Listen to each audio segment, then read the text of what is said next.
Maksudnya kita berfikirlah.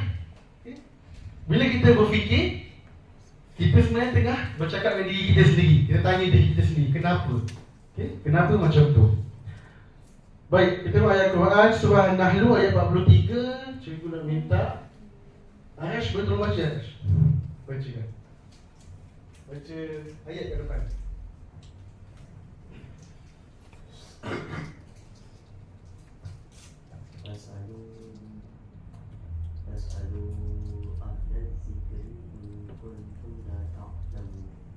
Fas'alu ahla dzikri in kuntum la ta'lamun.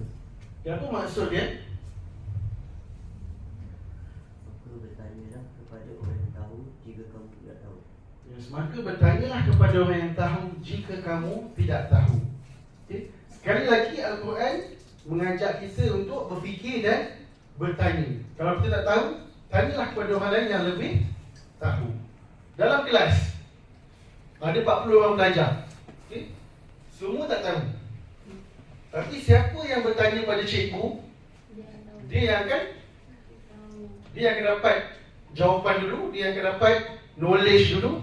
Maksudnya dia dah move forward ke hadapan.